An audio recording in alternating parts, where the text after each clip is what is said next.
জনম জনম যদি গাহি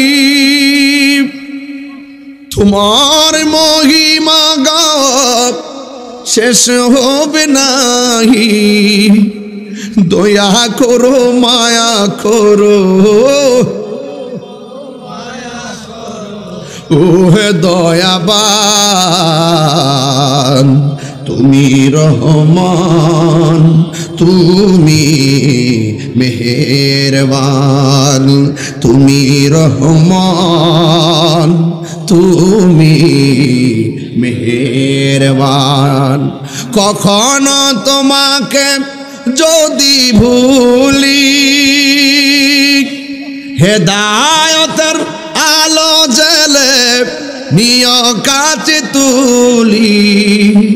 কখনো তোমাকে যদি ভুলি, হেদায়েতের আলো জেলে নিয় কাছে তুলি।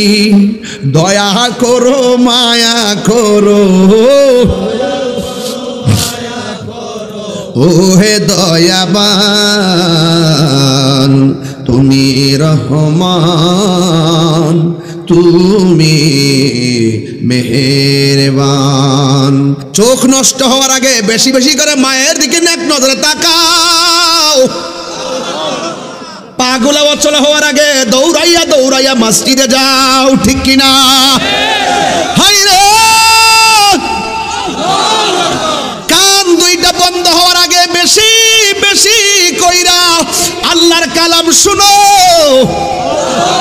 এই পৃথিবীর মধ্যে সর্বপ্রথম হযরত বেলাল রাদিয়াল্লাহু তাআলা আনহু জান্নাতে যাবে, আর সবার পরে যে এই মানুষটা যাবে, এই মানুষটাকে আমার আল্লাহ জাহান্নাম থেকে উঠাবে। উঠাইয়া জিজ্ঞাসা করবে, ও বান্দা, মেয়াদ বেঁধে আমল তুমি যা করেছো সেই অনুপাতে তোমাকে জাহান্নামের আগুনে জ্বালানো হয়েছে। এখন তোমার আর গুনাহ নাই, তুমি বের হও। এবার ফেরেশতাদেরকে অর্ডার করবে, ফেরেশতারা সবার পরে একজন জান্নাতে যাবে। সবার পরে যেই লোকটা জান্নাতে যাবে জাহান্নাম থেকে, আল্লাহ বলবে, ও ফেরেশতা, তাকে জাহান্নাম থেকে বের করো। এবার জিজ্ঞাসা করা হবে, আল্লাহ, এই মানুষটাকে আমি জাহান্নামের মানুষের ভরে কেমনে চিনবো? আল্লাহ রাব্বুল আলামিন বলবেন, হ্যাঁ ফেরেশতারা, সেই বান্দাটা নামাজের জন্য ওযু করেছিল, আর ওযু করার সময় মুখে পানি দিয়েছিল। তুমি জাহান্নামের ভিতরে দেখবা সব অঙ্গ প্রত্যঙ্গ জ্বলতে জ্বলতে শেষ। যেই জায়গার ভিতরে ওযুর পানি লেগেছে ওই জায়গাগুলো নূরে নূরে চমকাইতেছে, ওই জায়গাগুলো নূরে চমকাইতেছে। যাও, খুঁজে বের করা সহজ। যেই জায়গাতে ওযুর পানি লাগছে, হাত দৌত করছে, কুলি করেছে, আর মুখমণ্ডল দৌত করেছে, পা দৌত করেছে, এই জায়গার ভিতরে জাহান্নামের আগুন স্পর্শ করে নাই। সবার পরে যেই লোকটা জাহান্নাম থেকে জান্নাতি হবে তাকে বের করে জান্নাত আর জাহান্নামের মাঝখানে রাখবে। এই লোকটা ডাক দিয়ে বলবেন, আল্লাহ, এমন একটা জায়গায় তুমি আমাকে রেখেছো, আমার গালের মধ্যে জাহান্নামের হাওয়া লাগতেছে। আল্লাহ রাব্বুল আলামিনকে ডাক দিয়ে বলবেন, আল্লাহ, এই জাহান্নামের হাওয়াটা এখান থেকে দূর করে দাও। আল্লাহ রাব্বুল আলামিন যখন বলবেন, হ্যাঁ বান্দা, তুমি যে আমাকে বলছো জাহান্নামের আগুন আর তাপটা দূর করে দেওয়ার জন্য তুমি আমার কাছে আর কিছু চাইবানি? এবার বলবে, আল্লাহ, না না, আমি তোমার কাছে কিছু চাইবো না। এই কথা বলার পরে কিছুক্ষণ পরে বান্দা ডাক দিয়ে বলবে, আল্লাহ, আমাকে জান্নাত আর জাহান্নামের মাঝখানে দাঁড় করাইছো, আমি এখান থেকে তাকাইয়া দেখতেছি জান্নাতের গেটটা, দরজাটা দেখা যায়। আল্লাহ, আমার মন চাইতেছে জাহান্নামের গেটের মধ্যে যাই একটু দাঁড়াইতাম। জোরে জোরে কি সুবহানাল্লাহ বলা যাবে না? এবার আল্লাহ বলবে, এক কম্বক থাক, তুমি আমার কাছে বলছো আর কিছু চাইবা না, তুমি আবার জাহান্নাম থেকে এখান থেকে জান্নাতের গেটে যাইতে চাও কেন? এই কথা বলার পরে বান্দা বলবে, আল্লাহ, আমি আর কিছু চাইবো না। ঠিক আছে, আমার আল্লাহ বললেন, ঠিক আছে, তুমি আমার কাছে আর কিছু চাইবে না। এবার আল্লাহ রাব্বুল আলামিন বান্দাটাকে জান্নাতের গেটের মধ্যে নিয়ে দেওয়া হবে। জান্নাতের গেটের মধ্যে যাওয়ার পরে ওই বান্দা ডাক দিয়ে বলবে, আল্লাহ, তুমি কত মানুষ জান্নাতের ভিতরে ঢুকাইছো, আমারে তুমি জান্নাতের গেটটার মধ্যে দাঁড় করায় রাখছো, আমার মন চাইতেছে জান্নাতের ভিতরে কি আছে দেখার জন্য। আল্লাহ বলে, কম বক্তার, তুমি আমারে বলছো আমার কাছে আর কিচ্ছু চাইবা না, একটু আগে বললা জাহান্নামের আগুন গালের মধ্যে লাগতেছে সরাইয়া দেওয়ার জন্য, আমি আল্লাহ সরাইয়া দিলাম। এরপরে বলছো জান্নাতের গেটে আসবা, আমি আল্লাহ তোমাকে জান্নাতের গেটে আনলাম। দেখছেন নি আমার আল্লাহ কিভাবে বান্দার সঙ্গে প্রেমের খেলা খেলে? জোরে জোরে কি আল্লাহু আকবার বলা যাবে না? প্রেমের আগুন জ্বলে দ্বিগুণ রে দয়াল। হাসির খোরাক দিচ্ছি না, হাসির খোরাক না, একটু মন খুলে বলবেন। প্রেমের আগুন জ্বলে দ্বিগুণ রে দয়াল, জল দিলে নিবে না। আরে তাহিরি প্রেম করিয়া কলঙ্ক ঘোষণা, প্রেম করিয়া প্রেমিক মরে রে দয়াল, প্রেম তো মরে না। জোরে জোরে কি আল্লাহু আকবার বলা যাবে না? হায়রে ও আমার বড়ুরা রাগানগরের বাবা, রহমত দেওয়ার মালিক কে? আরে হাত তুলে বলো কে?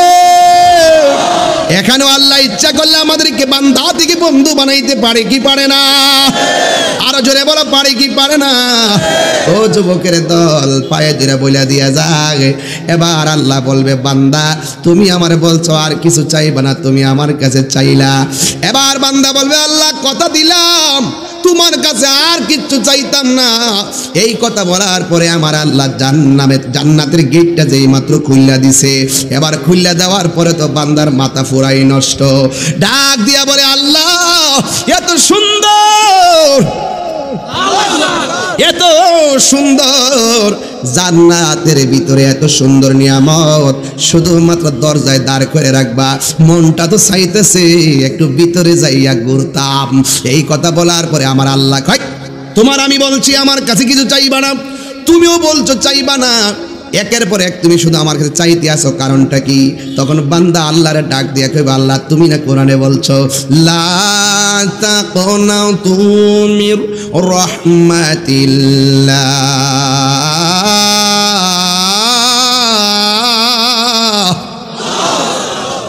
মুর্শিদের নামটি ধরো, নিজের ঈমান ওজন করো।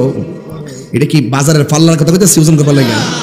হ্যাঁ, দাড়ি পাল্লা পাল্লা না, মুর্শিদের নামটি ধরো, নিজের ঈমান ওজন করো, বিসমিল্লাহকে চাপা রাখো হৃৎপিণ্ডের ভিতরে, দুই চোখের পানি দিয়া যাই কি পাওয়া তারে।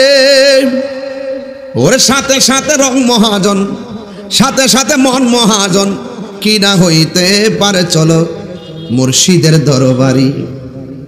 মুর্শিদ নামটি পরম ধন, করো তুমি তার সাধন, তিন পুরা তোর দন্য হবে এই কুলে সেই কুলে। ওই যে একটু ওয়াজে কইলাম তিন পুরা, কোথায় ছিলাম এটা হলো এক পুরা, কোথায় আসছি এটা দুই পুরা, কোথায় উঠবো এটা হলো তিন পুরা। যারা নিজেকে নিজে চিনতে পেরেছে, যারা অল বডিটাকে আল্লাহর জন্য কুরবানি দিয়েছে, তিন পুরাই তার দন্য হয়ে যাবে। এ জনম ও জনম এপার ওপার সব দন্য করে দেওয়ার মালিককে। ওয়াজ বুঝতেছেন সবাই? ইনশাআল্লাহ সবার ওয়াজ বুঝে আসতেছে? আলহামদুলিল্লাহ বলেন, বলেন হায়াতের মালিককে। এই জন্য বলছি তিন পুরা তোর দন্য হবে এই কুলে সেই কুলে। প্রথম যখন মার পেটে আসি নাই তখন আমাদের অবস্থাটা কেমন ছিল? আমরা ছিলাম আল্লাহর কুদরতের উপরে। যখন মার পেটে ঢুকছি তখন কেমনে ঢুকছি? কয় পানি হইয়া ঢুকছি। মারহাবা কোন নাকি লেগে কি হইয়া ঢুকছি? এক ফোঁটা পানি, এক ফোঁটা পানিকে আমার আল্লাহ রক্তের ফোঁটায় পরিণত করলেন। রক্তের ফোঁটাটাকে আমার আল্লাহ কিছুদিন পূর্বে গোশতের টুকরায় পরিণত করলেন। গোশতটাকে আস্তে আস্তে বড় করে ভিতরে হাড্ডিগুলার পার্টস ঢুকাইয়া দিলেন। এরপরে সব ওকে হওয়ার পর ভিতরে রুহুটা ঢুকাইয়া দিছে। এই যে মার পেটের মধ্যে আমরা পুরলাম, কি খাইলাম, কি দেখলাম? কয় হুজুর আমার বয়স কত? কয় আপনার বয়স হলো 30। কত? হুজুর আপনার বয়স কত? 42। ও ভাই আপনার বয়স কত? আপনি বলতেছেন 40 বছর। আমার কাছে খটকা লেগে গেল। দুনিয়াতে আইসা ওয়া ওয়া করছি, খাতার মধ্যে বয়স উঠে গেল 40, কিন্তু মার পেটে যে যতটা মাস ছিলাম এটার মধ্যে তো হায়াত ছিল, জান ছিল। এই জানের সময়টা আপনি কিভাবে মূল্যায়ন করলেন আর ধরলেন? কথা কোন ঠিক কিনা? খুব মনোযোগ, আধ্যাত্মিকতা, খুব ভিতরে ঢুকবেন, দেখবেন লাস্টে দেখবেন আল্লাহ পাক ওই আরশ আজিম ডানে বামে সামনে পিছনে এইরকম চিন্তা করতে হবে না, দেখবেন আল্লাহ পাক আপনার ঘাসা রোগের নিকটে আছে। আল্লাহকে চিন্তা লন্ডন যেতে হবে না।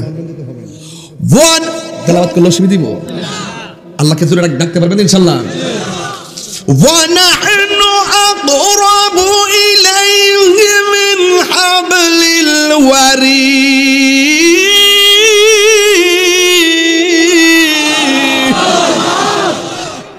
বেশি দূরে না, শাহরগের নিকটে নিকটে। ও বন্ধু, আমি বলছিলাম মার পেটে থাকতো তো জীবন পাইলাম, এই হায়াতটা গেল কই? তাহলে আপনার কাছে সব মাতবুরি দেয় নাই যে কাগজ কলমে লিখা ফেলাইবেন, সব আমার আল্লাহর কাছে রেখে দিয়ে তিনি প্রমাণ করলেন, বান্দারি আমি তোর রব, আমি তোর সব। জোরে জোরে কন্যা সুবহানাল্লাহ। হায় হায় হায়। তাহলে মার পেটে ছিলাম যতদিন, হায়াতটা আমরা পেলাম না। আমি বলছি অত্যন্ত অল্প সময়ে বন্দিগির মাধ্যমে আমার রবকে রাজি করবেন, হিসাবটা মিলাইয়া দিয়া যাবো। আজকে আগানগরে বয়স হলো 60, পেটের মধ্যে কয়দিন জান ছিল এটা বলতে পারবো না, আমাদের কাছে নাই। 2 নম্বর হলো 60 বছরের ভিতরে শৈশবকাল গেল 5 বছর।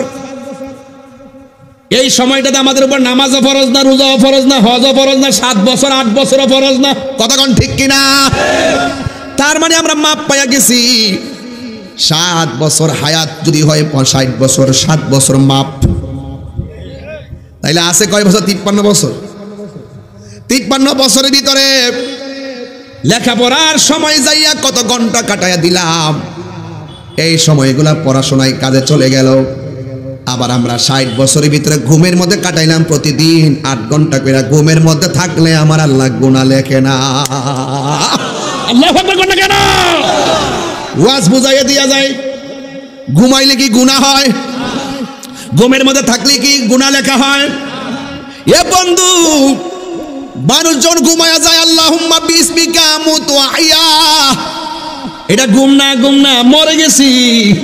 ঘুমের ঘরে অনেক লোকে মারা যায়। গত পরশুদিন আগের দিন দেখলাম সৌদি আরব না কোন জায়গায়, সারাদিন কাজ করে ছেলেটা খেতা লইয়া ঘুমাইছে এসির ভিতরে।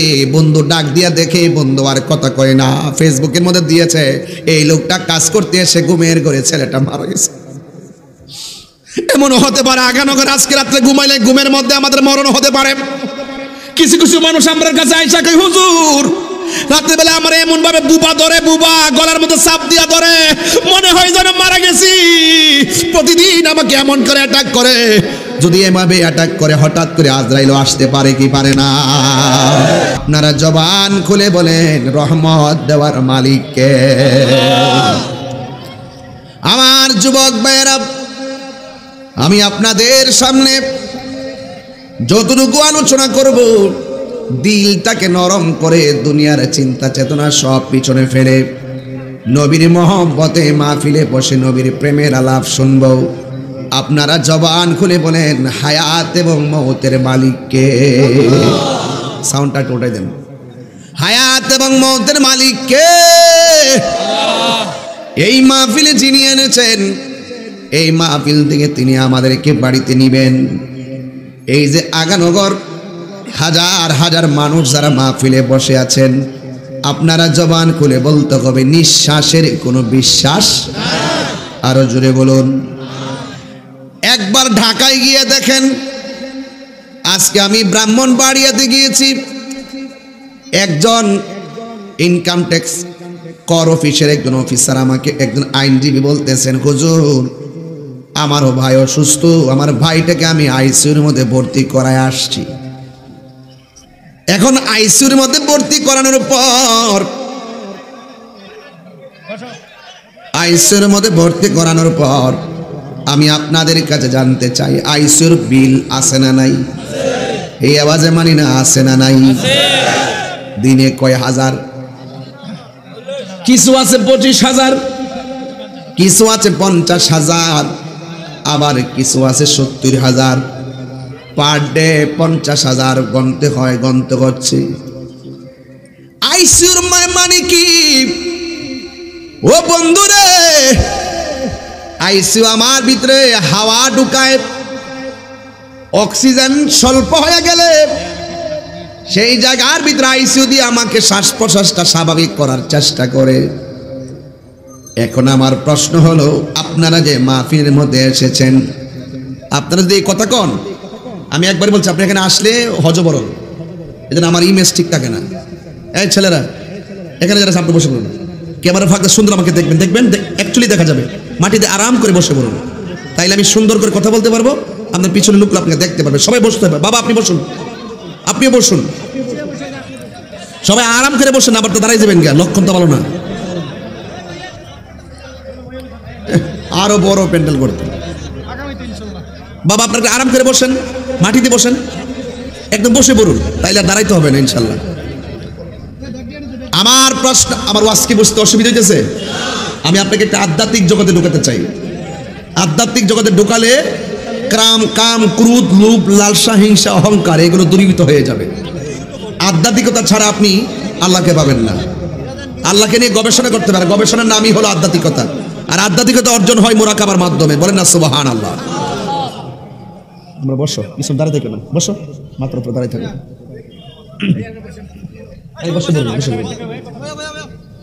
একদম স্বাভাবিক বসে, স্বাভাবিক বসেন, মাটিতে বসেন, স্বাভাবিক বসেন। এইভাবে না, এইভাবে বেশি করে বসতে পারবেন না, আবার দাঁড়াই যাবেন। মাটিতে বসে পড়ুন। এখন আপনারা যারা আগানো করে এসেছেন, বরুড়ার মানুষের কাছে আমার প্রশ্ন, এখন যে বসে আছি, আমাদের কারো মুখের মধ্যে কি অক্সিজেন আছে? আইসিইউর কোন সরঞ্জামাদি আছে? এই মুহূর্তে আমার আল্লাহ আমাদের শ্বাস প্রশ্বাস টান ফালাইয়া অ্যাম্বুলেন্সের মধ্যে ঢুকাইয়া আমাদেরকে মেডিকেলে নিতে পারে কি পারে না?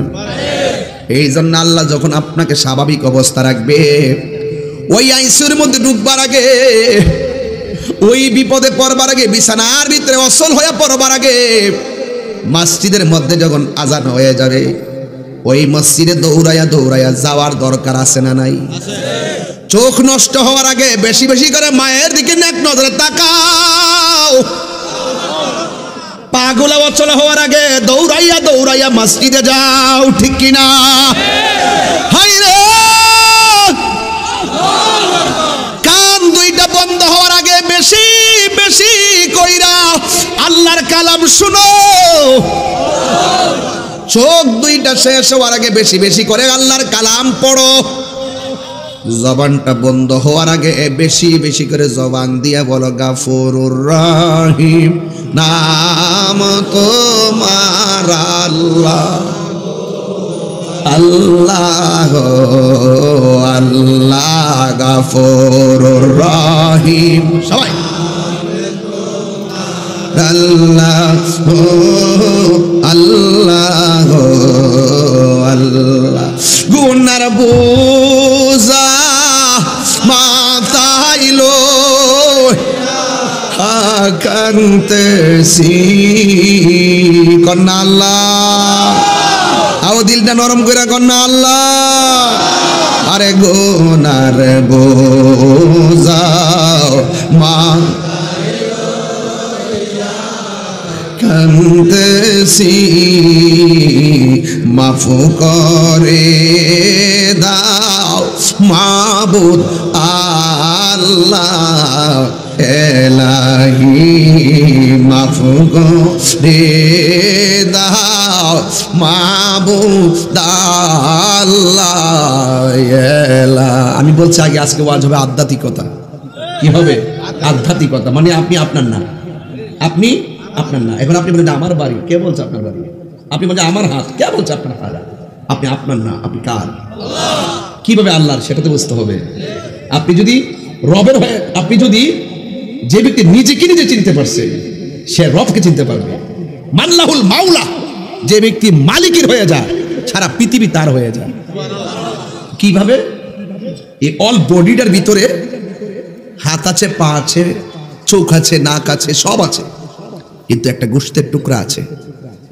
এই টুকরাটা যখন পচন ধরে অল বডিটা পচে যায়। এই টুকরাটা যখন অসুস্থ হয় অল বডিটা অসুস্থ হয়ে যায়। এই টুকরাটা যখন সুস্থ থাকে অল বডিটা সুস্থ থাকে। মানুষই মনে করে ভালো করে প্রসাধনী ইউজ করে চেহারাটা ফর্সা করলেই মনে হলো সব শেষ হয়ে গেছে। না, চেহারার যেভাবে যত্ন করে, চুলের যেভাবে যত্ন করে, বডির যেভাবে যত্ন করে, সেভাবে ওই গোশতের টুকরাটার যত্ন করতে হবে। ওই টুকরাটার নাম হলো ওয়াহিয়াল কালব। ওই টুকরার নাম হলো কালব। একটা গুনাহ করলে কলবের মধ্যে একটা কালো দাগ পড়ে, দুইটা গুনাহ করলে দুইটা কালো দাগ পড়ে, তিনটা গুনাহ করলে তিনটা কালো দাগ পড়ে। পৃথিবীর কোন মেডিসিন ওই দাগের ময়লাকে, ওই কলবের ময়লাকে পরিষ্কার করতে পারে না। একমাত্র পরিষ্কার হয়ে যায় আল্লাহর জিকিরে। বলুন সুবহানাল্লাহ। আমি আমি বলেন আমি, বলেন আমরা কার? আর যারা কার? আমার জীবনটা কে দিয়েছেন?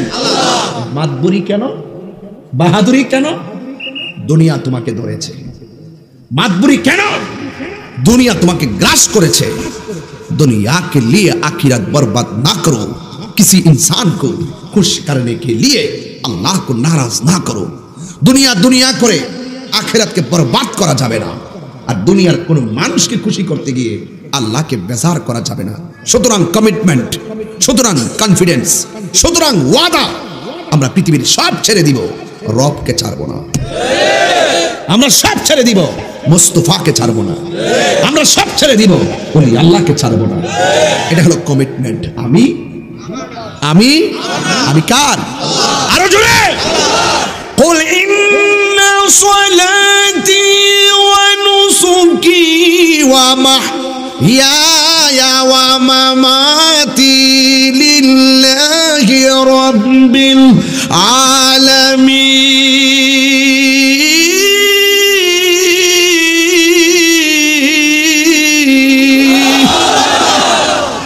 আমি আর যারা আমি ওয়াজের বিষয় হলো আধ্যাত্মিকতা। আধ্যাত্মিক জগতে যখন আপনি ডুব দিবেন তখন দেখবেন পৃথিবীটা আপনার কাছে শুধুমাত্র ধোঁয়া। এখন মহিলা দেখেন, খোদার কসম 3 দিন পরে মানুষ আপনাকে খুব ভুলে যাবে। এখন মহিলা দেখেন, আরে বাস্তব প্রমাণ যদি দেই, ফেসবুকের মধ্যে ফ্রেন্ড লিস্ট আছে না নাই? জিজ্ঞেস করলাম, রিকোয়েস্ট পাঠাইলাম, অ্যাকসেপ্ট হয় না কেন? তিনি বললেন আমার 5000 ফ্রেন্ড পূরণ হয়ে গেছে। ঠিক আছে, একজনকে ডিলিট করে আমাকে ঢুকাইয়ে দাও। কিন্তু দেখবেন আপনার ফ্রেন্ড লিস্টে 5000 বন্ধু। আপনার মরণের স্ট্যাটাসটাও যখন দিবে দেখবেন মাত্র 100 লিখবে ইন্নালিল্লাহ, বাকি 4999 জন হারিয়ে যায়। কথা বলেন ঠিক কিনা?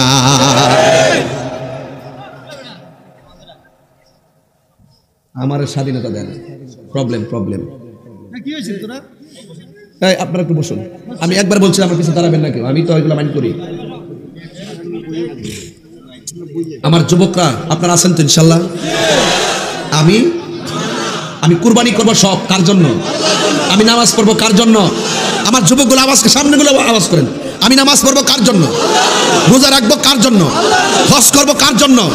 কুরবানি দিব কার জন্য? নামাজ পড়বো কার জন্য? মার খেদমত করবো কার জন্য? আমি সব কুরবানি দিব কার জন্য? আমি। তাহলে আমার নিজের যদি বিলাইয়ে দেই, আমি যদি নিজেকেই বিলাইয়ে দিয়ে দেই, আমার বলতে কিছু আছে? আরে আমার বলতে কিছু আছে? আমার নামাজ, আমার কুরবানি, আমার জীবন, আমার মরণ একজনের জন্য। জবান খুলে বলুন তিনি কে? এই জন্য আমার নবী, আপনার নবী বলেছেন, আশ-শারিয়াতু আকওয়ালি ওয়াত তরিকাতু আফআলি ওয়াল হাকিকাতু আহওয়ালি ওয়াল মারিফাতু আসরারি। শরীয়ত হলো আমি নবীর কথা, আমার নবীর কথা মানতে হবে। তরিকত হলো আমার নবীর কাজ, আমার নবীর কর্মপদ্ধতি জানতে হবে। হাকিকত হলো আমি নবীর অবস্থা, নবীর জাত এবং সিফত সম্পর্কে জানতে হবে। কথা বলেন না কেন? নবীর জাত এবং সিফত সম্পর্কে জানতে হবে। আজকে যেই সমস্ত ডাব্লিউ মার্কা মৌলবীরা আমার নবীর মাটির নবী বলে, এদেরকে জানতে হবে যখন মাটির অস্তিত্ব নাই তখনও আমার নবী। আমার যুবক ভাইরা ওয়াজ বুঝতে পেরেছেন? ওয়াজ বুঝতে পেরেছেন? তাইলে ওয়াল হাকিকাতু আহওয়ালি, আমার নবী আপনার নবী বলছেন হাকিকত হলো আমার অবস্থা। ওয়াল মারিফাতু আসরারি, মারিফাত হলো আমি নবীর গোপন রহস্য। সুবহানাল্লাহ। চোখ যে মনের কথা বলে, চোখ দেখা যায় কিন্তু মন দেখা যায় না। চোখ দেখা যায়, মন দেখা যায়। তাইলে এই জন্য মানুষের বডির ভিতরে একটা টুকরা আছে, ওই টুকরার নাম হলো কলব। এই কলবর তো নড়াচড়া করা, দেখবেন কলকলার হরফ আছে, কালবুন কালব। কালবুন হলো এমন একটা প্রশান্ত জায়গা, এই কলবটা সুস্থ থাকলে দেখবেন ভাত খাইলো শান্তি, ঘুমাইলো চললেও। তাহলে এই পুরা দেহের ভিতরে, খাঁচার ভিতরে প্রাণ পাখি আছে না নাই? এই প্রাণ পাখিটা চলে যাবে, এই প্রাণ পাখিটা চলে যাবে। যাওয়ার আগে যিনি জানেন তার কাছ থেকে সব জেনে নিতে হবে। আমার যুবক ভাইরা, মাহফিলটাকে হালকা মনে করে আজকে উড়াইয়া দিয়েন না। আপনারা কিসের খুশি আজকে?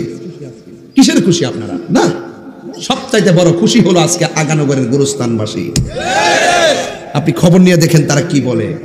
আমি বলি দলিলে আছে, দলিলে আছে, তারা বলতেছে হে আগানগরের পোলাপাইন, এই মাহফিল আমার ছেলে আসছে, আমার ছেলে আজকে আমার জন্য দোয়া করবে। তারা অপেক্ষা করতেছে, শীতে পড়ে আছে 3টা কাপড় আর 5টা কাপড় তুলে।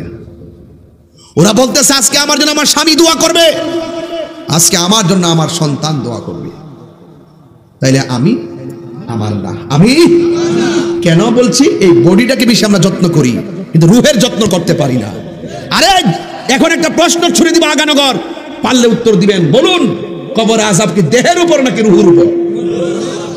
তা কিসের উপর? হ্যাঁ, দেখো না জানি আওয়াজ আছে, ঠেলার সুরে কইলেছে আর কি।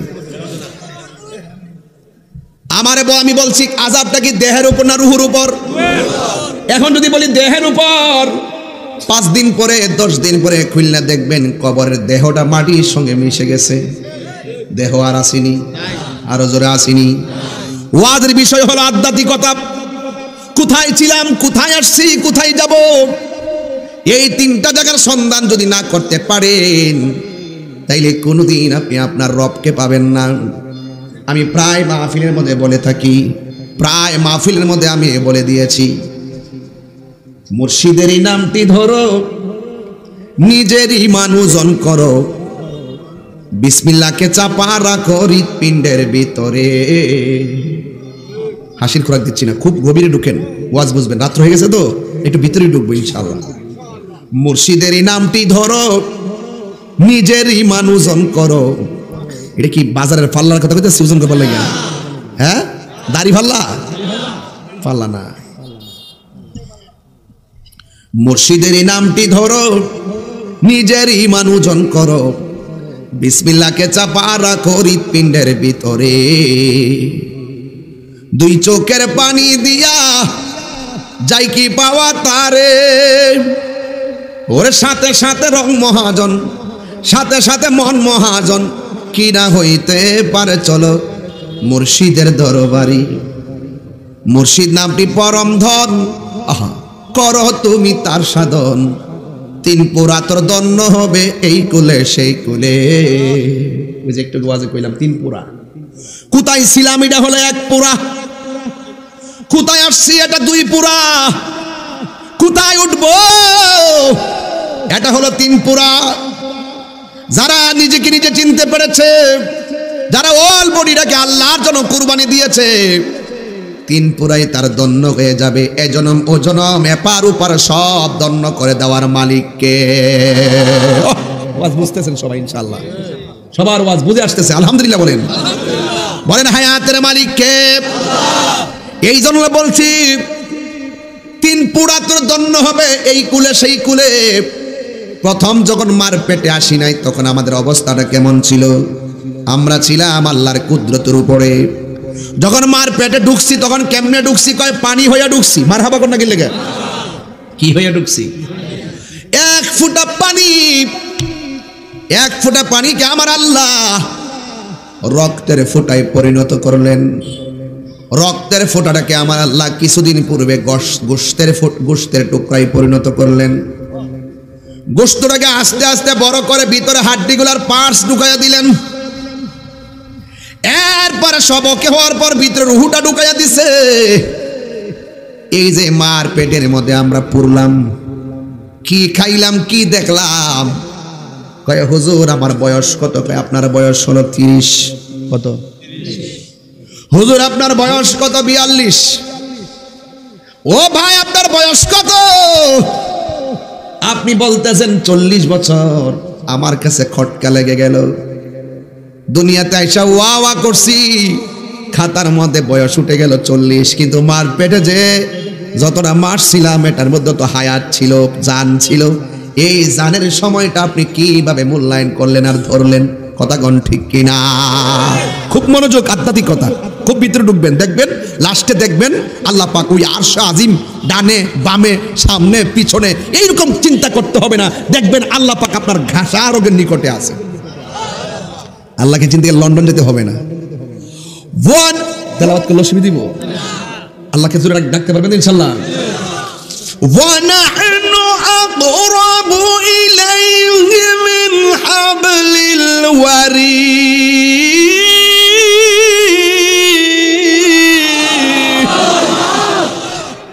বেশি দূরে না, শাহরগের নিকটে নিকটে। ও বন্ধু, আমি বলছিলাম মার পেটে থাকতো তো জীবন পাইলাম, এই হায়াতটা গেল কই?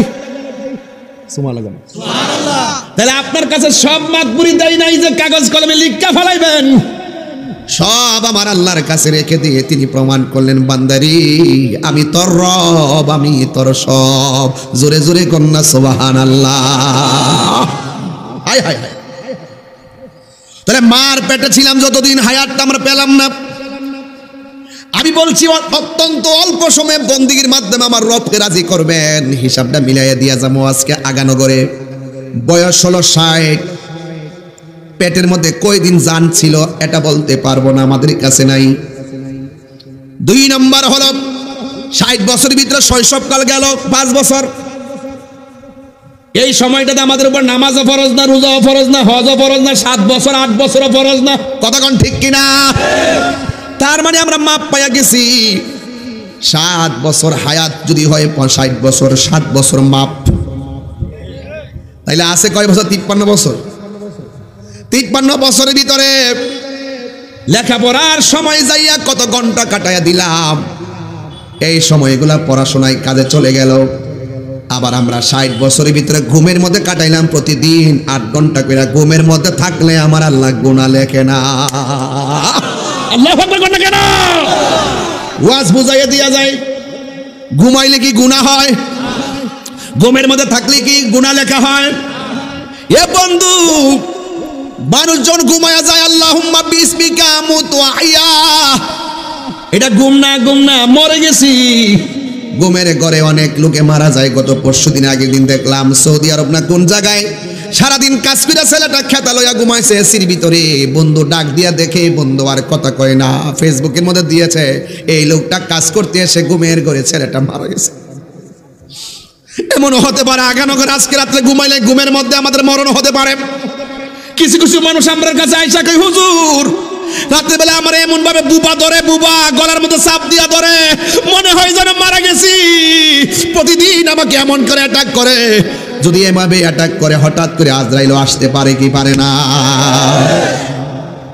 অহংকার করা যাবে না। লা তামশি ফিল আরদি মারাহা, লা তামশি ফিল আরদি মারাহা, অহংকার করে চলা যাবে না। ইন্নাল্লাহ লা ইউহিব্বুল মুতাকাব্বিরিন, আল্লাহ পাক অহংকারকারীকে পছন্দ করে না। অহংকার করেছে আমেরিকা। কে করেছে? আমেরিকা করেছে। খবর নিয়ে দেখেন দাবানল অগ্নিকাণ্ড জ্বলতে জ্বলতে সব পুরো ছাই হয়ে যাচ্ছে। কথা বলেন ঠিক না বেঠিক? মুসলমানদের ফিলিস্তিন গাজা জ্বালায় হাঙ্গরা করে বানাইছে। আল্লাহ বলছে তোরা গ্রেনেড হামলা দিয়ে মুসলমানদেরকে জ্বালিয়ে দিয়েছিস। দেখ ইন্না বাতশা রব্বিকা লাশাদীদ, আমি আল্লাহর ধরা কত শক্ত। ফায়ার সার্ভিস উদ্ধার কর্মীরা দৌড়ে পালিয়ে যাচ্ছে, হেলিকপ্টার দিয়ে পানি দেওয়া হচ্ছে, রাসায়নিক কেমিক্যাল দেওয়া হচ্ছে, কোনোভাবেই আগুনকে নিয়ন্ত্রণ করা যাচ্ছে না। আল্লাহ ছাড় দেয় কিন্তু ছেড়ে দেয় না। আমি আমি তাহলে অহংকার কিসের? অহংকার কিসের? আপনি শুধু রবের হয়ে যান, আপনি শুধু আল্লাহর হয়ে যান, দেখবেন টাকা আপনার হয়ে গেছে, বাড়ি আপনার হয়ে গেছে, একটা যে কোনো স্বপ্ন পূরণ হয়ে গেছে। মনে মনে স্বপ্ন দেখেন, আমি স্বপ্নে দেখতেছি আল্লাহ অনেক টাকার মালিক হলে, কেউ তো স্বপ্নে দেখে আমি অনেক টাকার মালিক হলে 10 তলা একটা বিল্ডিং করব, আবার কেউ কেউ রাত্রে শুয়া শুয়া চোখের পানি এদিকে ফালায় ফেলে কান্দা কয় আল্লাহ যদি তুমি আমার টাকা দাও আমি আমার আম্মা আব্বাকে নিয়ে মক্কা মদিনায় যাব। এই চোখের পানির কারণে দেখবেন গোপনে তার চোখের পানি আল্লাহর দরবারে কবুল হয়ে যাবে, যে কোনো ভাবে সে মদিনায় চলে যাবে। তাহলে নিয়ত এমন একটা জিনিস, এই নিয়তটা অন্তর থেকে আসে। ইন্নামাল আমালু বিন হইতে হইতে এই মাহফিল আসতে যতটা কদম দিয়েছেন প্রত্যেকটা কদমের সাথে আমার আল্লাহ নেকি লিখে দিছে। যারা ওই ধ্যান ধারণা ছাড়া এসেছেন তওবা করেন। মাহফিল থেকে বাড়িতে যাব, গুনাহ মাফ করে যাব। এমন একটা সময় ছিল দুনিয়ার জমিনে যেই সময়ে আল্লাহর স্লোগান দেওয়ার মতো কেউ ছিল না, সংখ্যা ছিল মাত্র 40 জন। কয়জন? আমার আপনাদের সামনে যদি কেউ আমাকে এসে অ্যাটাক করে এই মুহূর্তে আপনারা কি তাকে ছেড়ে দিবেন? মানে বাস্তব কথা, মানে ছেড়ে দিবেন কেন? আপনারা আমাকে ভালোবাসেন, আমি আপনাকে ভালোবাসি। আচ্ছা, আপনাকে আমার টাকা পয়সা থেকে ভালোবাসেন, আমার কণ্ঠ শুনে ভালোবাসেন, আপনারা আমাকে নবীর জন্য ভালোবাসেন, আপনারা আমাকে আল্লাহর জন্য ভালোবাসেন। আমি যদি গাঞ্জা খাইতাম, আমি যদি সুদ খাইতাম, ঘুষ খাইতাম, একবার উল্টাপাল্টা চলতাম, আপনাকে আমাকে দাওয়াত করতেন, এভাবে বসে কি ওয়াজ শুনতেন? আমি আমার মুখ দিয়ে আল্লাহর কথা বলি, আমি আমার মুখ দিয়ে রসুলের কথা বলি। আমি জীর্ণ শীর্ণ হতে পারি, আমি নগণ্য হতে পারি, আমি যার কথা বলছি তিনি তো অনন্য। এই অনন্য হওয়ার কারণে আমি জীর্ণ শীর্ণ নগণ্য মানুষটাও আপনাদের কাছে দামি হয়ে গেছি। দেখেন অনেক মানুষ নিচে বসা, অনেক মুরব্বীরাও বসা। আপনারা আমাকে কোরআনের খেদমত করি, এই জন্য কোরআনের দিকে তাকিয়ে রসুলকে ভালোবাসি, ওই ভালোবাসার প্রেমিক হিসাবে জানে আমার জন্য শ্রেষ্ঠ চেয়ারটা আজকে রেডি করে দিয়েছেন। এটাই হলো যে রবের হয়ে যায়, সারা পৃথিবী তার হয়ে যায়। সবাই জবানটা খুলে বলুন না মারহাবা। আপনি একটু হতাশ হচ্ছেন? আপনি কি হতাশ হচ্ছেন? না, আপনি নিচে বসে আছেন, নিচে এমন অনেক লোক বসে আছে আল্লাহ পাক তার নিয়তের কারণে কুতুব বানায় বসে রাখছে। নিয়তের কারণে আল্লাহ তাকে এই মুহূর্তে ওলি বানায় বসে রাখছে। নিয়তের কারণে তার মা বাপের গুনাহ মাফ হচ্ছে। বিশ্বাস হয় না আপনাদের? শুধু বিসমিল্লাহর টুকরাটা রাস্তায় পড়ে আছে, গাঞ্জা খাইতো, মদ খাইতো, জিনা করতো, বিসমিল্লাহ লেখাটা মাটিতে পড়া। এই দাঁড়া দাঁড়া দাঁড়া দাঁড়া, সুন্দর করে বিসমিল্লাহর টুকরাটা তুইলা যত্ন করে পকেটে রাখছে। আল্লাহ কয় তারে আমার বন্ধু বানাই নিছি। আল্লাহ কি বন্ধু বানাইলে আল্লাহ লস হবে? আল্লাহর কি অসুবিধা হবে? তা আপনার উসিলা করতে অসুবিধা কি? আপনি আপনাকে আল্লাহর দিকে ছেড়ে দেন, আর সারা পৃথিবী আল্লাহ আপনার দিকে ছেড়ে দিবে। বলেন না মারহাবা। জনম জনম যদি গাহি তোমার মহিমা গাওয়া শেষ হবে নাহি। জনম জনম যদি গাহি তোমার মহিমা গাওয়া শেষ হবে নাহি। দয়া করো মায়া করো, ওহে দয়াবান তুমি রহমান, তুমি মেহেরবান, তুমি রহমান, তুমি মেহেরবান। কখনো তোমাকে যদি ভুলি হেদায়তের আলো জেলে নিয় কাছে তুলি।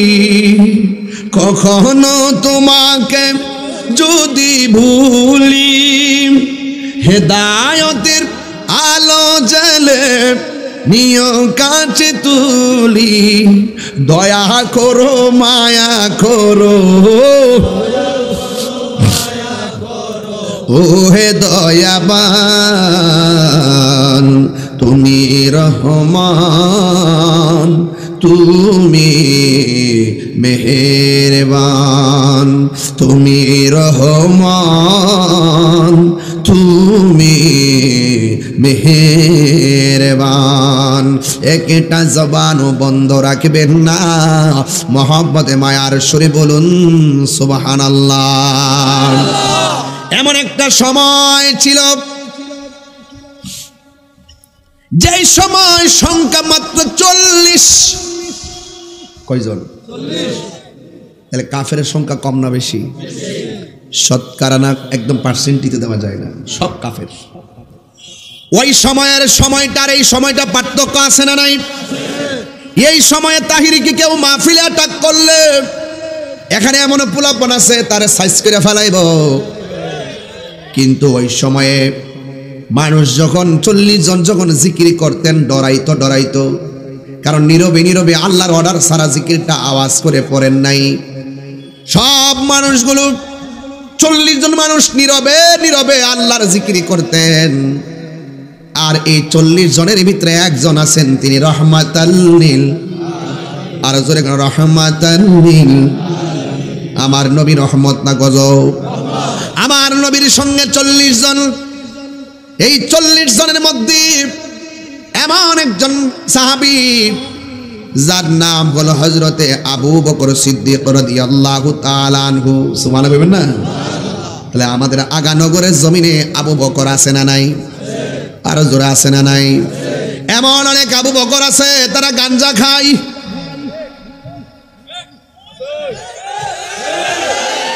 আমি কিন্তু কনফার্ম বলি না, বলছি এমন কিছু আবু বকর, এমন কিছু কি আসুদ্দিন আছে? আমি না, আছে, আসেনি? তাহলে এই আবু বকর আর ওই আবু বকর কি এক? হ্যাঁ, ছেলে এই যে ভাল লাগে না, এগুলি মজা লাগে না। আমি ঠান্ডা মাথায় কথা বলে একটা গুরুত্বপূর্ণ জায়গায় নিব, রওনা দিছি। আমি দিছি আধ্যাত্মিকতার রাস্তায় রওনা, এ দিছে শরীয়তের রাস্তা রওনা। হবে তরিকত মানি রাস্তা। তরিকত মানে কি? রাস্তা তো দুইটা, একটা ঘুমের রাস্তা আর একটা ফেমের রাস্তা। কথা বলে না কেন? দেখছি আরেক দিকে লই, আরেকটু দিকে লই। মুরব্বীরা গেলে সমস্যা নেই, কিন্তু ফুলাভান এত সহজে ছাড়ন যেত না।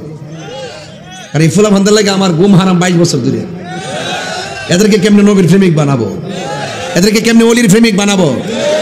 দেখছেন না, আগে ওয়াজ ওইটা 40 মিনিট জিকির করছি, ফুল টুল দা ইডা মিডা। এখন কি করি? আজকে জিকির করছি, আগে আধা ঘন্টা জিকির দিয়ে কাটে লিছি করুম, কিন্তু আজকে তো খতম করি নাই তো। আস্তে ঘুরছে চেতিস না, হ্যাঁ তো করবো আস্তে। সব ঠিক আছে? আগে সত্যি করে বলেন যে আমার লাইনটা ঠিক আছে কিনা। তাহলে হ্যাঁ কোন লাইনে গেছেন গা? এজন্য এরে ধরবেন, ব্রেক ফিল করবো, সমস্যা আছে। মারহাবা গন। এই যে 45 মিনিট কথা কইছি, একদম নীরব লাগছে না? আমি দেখেন তাহলে কোথায় নিয়ে যাই। আমি যদি নিজেকে আল্লাহর জন্য বিলাইয়া দিতে পারি, আমার দেহটা কে বানাইছে? এই জন্য কই বাচ্চা মারা গেলে, মানুষ মারা গেলে কান্না ঠিক না। মানুষ মারা গেলে কান্দে কিনা আমাদের সমাজে? কান্না করি কিনা? রাসূল বলছে কান্নাটা নিষেধ। কেন? কেন নিষেধ? এই যে বান্দাটা, তোমার যে সন্তানটা, এই সন্তানটা কি তুমি বানাইছো? এই সন্তানটা কি তুমি হাত দিছো? এই সন্তানে তুমি রূহ দিছো? সব তো আমি আল্লাহ দিছি। সুতরাং আমি তাকে তোমার কাছে আমানত দিছি, আমার আমানত আমি নিয়ে গেছি, তুমি কান্দো কেন? আর একটা বাস্তব ওয়াজ কিন্তু আধ্যাত্মিক। আমি কারোর কাছে টাকা দিলাম, এটা এক্সাম্পল। বাবা জান, আপনার নাম কি? রমিজ সাহেব, 10,000 টাকা রাখেন, নেন আমার মোবাইলটা রাখেন, রাখেন, আমানত রাখেন, আমানত। না না, আমানত আমি বুঝাইতেছি আমানত কি জিনিস। এমনি দালাম ওই আমানত। আমানত শোনো, মাত্র 10 সেকেন্ডের জন্য।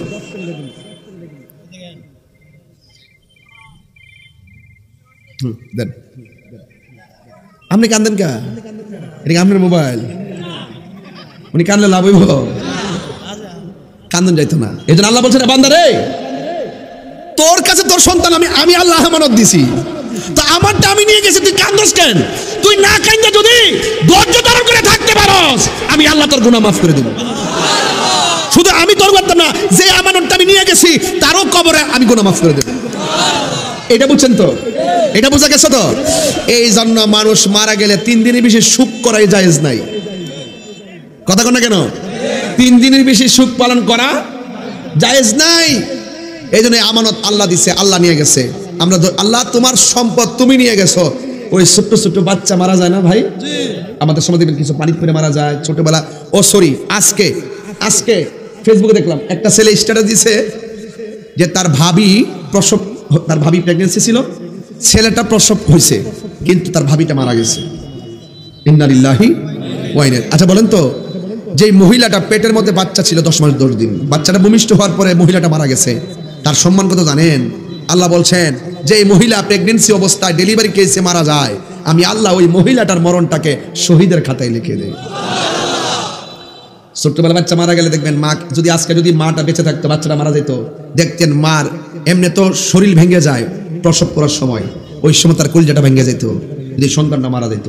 ওখানেও কান্না করা যাবে না। ছোট্টবেলা বাচ্চা মারা যাওয়ার পরে কাঁদবেন না। এই বাচ্চাটাকে হাসরের মাঠে এখন থেকে শুরু করে কেমন সৃষ্টি শুরু থেকে এই পর্যন্ত ছোট ছোট বাচ্চাগুলো ইব্রাহিম নবীর পাশে জমা হইতেছে। ইব্রাহিম আর সারা দুইজন দুই চেয়ারের মধ্যে বসা, একজন আরেকজনের কাছে দৌড়ে, বাচ্চারি এখানে দৌড়ে ওখানে দৌড়ে, এখানে দৌড়ে ওখানে দৌড়ে, এরা কোরআন পড়াইতেছে, এরা কোরআন পড়তেছে। হাসরের মাঠে আল্লাহ বলবে, এই বাচ্চারা আজকে হাসরের মাঠ, তোমরা আর দৌড়াদৌড়ি করো না, এবার দৌড়াইয়া বেহেশতে যাও। আল্লাহ তুমি মিজানের পাল্লা টান দিও না, কয় না তোমাদের কোনো মিজানের পাল্লা নাই, তোমরা বিনা হিসাবে জান্নাতি। ছোট বাচ্চাকে তাইলে তো আমরা কিছু কথা আছে, কয় কি কথা? কয় আমার আম্মা যা আমরা 10 মাস 10 দিন পেটে রাখছে, মার তো ডাকতাম না, আম্মাকে ডাক দিতে পারলাম না, তুমি দিছো আমানত, তোমারটা তুমি লইয়ে আইছো, আমরার কিছু কথা আছে। কয় কি কথা? আমার আম্মাটার একটু দেখা জান্নাতে যাই। কয় তোমার আম্মা তো দুজুখে, তাহলে আব্বার দিকে আছে, কয় তোমার আব্বা তো দুজুখে, এমন অনেকে দুজুখে হবে না? তখন বাচ্চাগুলো বলবে, যদি বলে যে তোমার আম্মা জান্নাতে, একটা দৌড় মারবে জান্নাতে। যেই মাত্র বলবে তোমার আম্মা দুজুখে, ছোট্ট ছোট্ট বাচ্চাগুলো দাঁড়ায় যাবে। আল্লাহ তাহলে আম্মারে একবার, মারা তো দুনিয়া ডাকতারলাম না, ডাকে শখ মিটছে না, দেখতেও শখ মিটছে না, তুমি পাঠাইছো, কি লেগে পাঠাইছো, নিয়ে আইছো, তোমারটা তুমি জানো, আম্মার একটু দেখায় দাও। আল্লাহ বলবেন, এই ফেরেশতারা যাও যাও, তার মা ডারে জাহান্নাম থেকে উঠায়া তাসনিম নামক পানি দিয়া দৌত কইরা চেহারাটারে দেখায় দাও। তো কিছু কিছু মহিলারা উঠাবে একদম কঙ্কাল অবস্থায়, পুইরা ছাই হয়ে গেছে। বাচ্চারা তখন বলবে, আল্লাহ আমার মা আমারে 10 মাস 10 দিন যেই পেটে ধরছে, এই পেটটা পুইরা, শরীরটা পুইরা আংরা হয়ে রয়েছে, আর তুমি আমার কইতাছো বেহেশতে যাইবা লাগিয়া। আল্লাহ প্রথম দাবি করছে আমার মারে দেখাও, দেখাইছো, আর একটা দাবি করমু, আমার মা ডারে আমার সঙ্গে বেহেশতে দিন। আল্লাহ বলবেন না, তুমি বেহেশতে যাও, কর্মদোষে সে জাহান্নামী। তখন বাচ্চা বলছে, ঠিক আছে তুমি জান্নাত দেওই না, তুমি জাহান্নাম দেওই না, তো আমি তো জান্নাতে চলে যাব, তবে তুমি যদি আমার মাকে আমার সঙ্গে না দাও, তাইলে আমার আর জান্নাত লাগবে না, আমার মার সঙ্গে আমার দোজখে দিয়ে দাও। আল্লাহ বলবে, ফেরেশতারা দেখ রে, দেখ বান্দা বান্দার প্রতি কি পাগল, বান্দা বান্দার প্রতি কি আশেক, এর চাইতে বড় মোহব্বত কইরা মায়া কইরা আমি আল্লাহ বান্দার বানাইছি।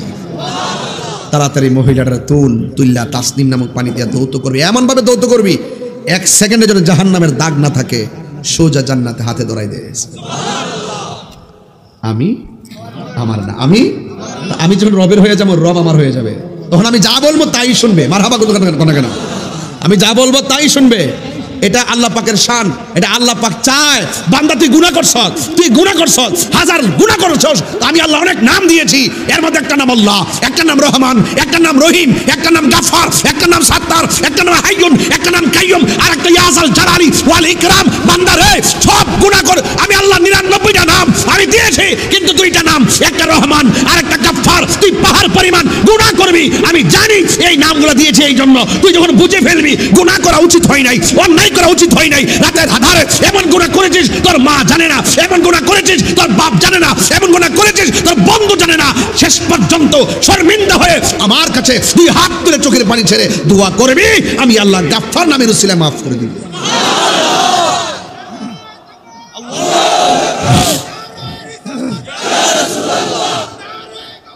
ইয়া গাউসুল্লাহ জিন্দাবাদ। আল্লাহু আকবার বলেন, আর আল্লাহু আকবার বলেন। আমাদের এমন কিছু গুনাহ আছে যেটা বন্ধু জানে। আপনি মেসেঞ্জারে অনেক চ্যাট করেন, হোয়াটসঅ্যাপে অনেক চ্যাট করেন, কিন্তু আপনি যার সাথে চলেন বন্ধু তাকেও বলেন না, আপনার মাকেও বলেন না, আপনার বাবাকেও বলেন না। কিন্তু আপনি কি একবার ভাবছেন যে এই মুহূর্তে আপনি মারা গেলে আপনার ইনবক্সটা চেক হতে পারে না? এজন্য এমন কোনো ডকুমেন্টস রাখবেন না যেই ডকুমেন্টসগুলো মানুষ সাক্ষী হয়ে যায়। মানুষকে সাক্ষী রাখা যাবে না। গোপনে গুনাহ হয়ে গেছে, গোপনে আল্লাহকে বলবো আল্লাহ ভুল করছি, আর করতাম না, আর করব গুনাহ মাফের মালিককে। এই জন্য আমার যুবক ভাইয়েরা, আমি বলছিলাম গুনাহ মাফের মালিককে, আরো বড় করে বলেন কে? আল্লাহ রাব্বুল আলামিন সর্বপ্রথম জান্নাতের মধ্যে একজনকে ঢুকাবেন, যিনি নাম হলো রাহমাতুল লিল আলামিন, আর সবার পরে আরেকজনকে ঢুকাবেন। এই পৃথিবীর মধ্যে সর্বপ্রথম হযরত বেলাল রাদিয়াল্লাহু তাআলা আনহু জান্নাতে যাবে, আর সবার পরে যে এই মানুষটা যাবে, এই মানুষটাকে আমার আল্লাহ জাহান্নাম থেকে উঠাবে, উঠাইয়া জিজ্ঞেস করবে, ও বান্দা, মেয়াদ বেঁধে আমল তুমি যা করেছো সেই অনুপাতে তোমাকে জাহান্নামের আগুনে জ্বালানো হয়েছে, এখন তোমার আর গুনাহ নাই, তুমি বের হও। এবার ফেরেশতাদেরকে অর্ডার করবে, ফেরেশতারা সবার পরে একজন জান্নাতে যাবে, সবার পরে যেই লোকটা জান্নাতে যাবে জাহান্নাম থেকে, আল্লাহ বলবে, ও ফেরেশতা তাকে জাহান্নাম থেকে বের করো। এবার জিজ্ঞাসা করা হবে, আল্লাহ এই মানুষটাকে আমি জাহান্নামের মানুষের ভরে কেমনে চিনবো? আল্লাহ রাব্বুল আলামিন বলবেন, হ্যাঁ ফেরেশতারা, সেই বান্দাটা নামাজের জন্য ওযু করেছিল, আর ওযু করার সময় মুখে পানি দিয়েছিল, তুমি জাহান্নামের ভিতরে দেখবা সব অঙ্গ প্রত্যঙ্গ জ্বলতে জ্বলতে শেষ, যেই জায়গার ভিতরে ওযুর পানি লেগেছে ওই জায়গাগুলো নূরে নূরে চমকাইতেছে, ওই জায়গাগুলো নূরে চমকাইতেছে। যাও, খুঁজে বের করা সহজ। যেই জায়গাতে ওযুর পানি লাগছে, হাত দৌত করছে, কুলি করেছে, আর মুখমণ্ডল দৌত করেছে, পা দৌত করেছে, এই জায়গার ভিতরে জাহান্নামের আগুন স্পর্শ করে নাই। সবার পরে যেই লোকটা জাহান্নাম থেকে জান্নাতি হবে তাকে বের করে জান্নাত আর জাহান্নামের মাঝখানে রাখবে। এই লোকটা ডাক দিয়ে বলবেন, আল্লাহ এমন একটা জায়গায় তুমি আমাকে রেখেছো, আমার গালের মধ্যে জাহান্নামের হাওয়া লাগতেছে। আল্লাহ রাব্বুল আলামিনকে ডাক দিয়ে বলবেন, আল্লাহ এই জাহান্নামের হাওয়াটা এখান থেকে দূর করে দাও। আল্লাহ রাব্বুল আলামিন যখন বলবেন, হ্যাঁ বান্দা, তুমি যে আমাকে বলছো জাহান্নামের আগুন তার তাপটা দূর করে দেওয়ার জন্য তুমি আমার কাছে আর কিছু চাইবানি, এবার বলবে আল্লাহ, না না, আমি তোমার কাছে কিছু চাইবো না। এই কথা বলার পরে কিছুক্ষণ পরে বান্দা ডাক দিয়ে বলবে, আল্লাহ আমাকে জান্নাতের জাহান্নামের মাঝখানে দাঁড় করাইছো, আমি এখান থেকে তাকাইয়া দেখতেছি জান্নাতের গেটটা, দরজাটা দেখা যায়, আল্লাহ আমার মন চাইতেছে জাহান্নামের গেটের মধ্যে যাই একটু দাঁড়াইতাম। জোরে জোরে কি সুবহানাল্লাহ বলা যাবে না? এবার আল্লাহ বলবে, এক কম্বক থাক, তুমি আমার কাছে বলছো আর কিছু চাইবা না, তুমি আবার জাহান্নাম থেকে এখান থেকে জান্নাতের গেটে যাইতে চাও কেন? এই কথা বলার পরে বান্দা বলবে, আল্লাহ আমি আর কিছু চাইবো না। ঠিক আছে, আমার আল্লাহ বললেন, ঠিক আছে তুমি আমার কাছে আর কিছু চাইবে না। এবার আল্লাহ রাব্বুল আলামিন বান্দাটাকে জান্নাতের গেটের মধ্যে নিয়ে দেওয়া হবে।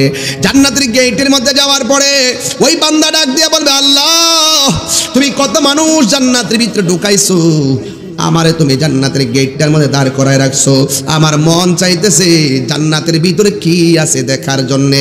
আল্লাহ বলে, কম বক্তার, তুমি আমারে বলছো আমার কাছে আর কিচ্ছু চাইবা না, একটু আগে বললা জাহান্নামের আগুন গালের মধ্যে লাগতেছে সরাইয়া দেওয়ার জন্য, আমি আল্লাহ সরাইয়া দিলাম।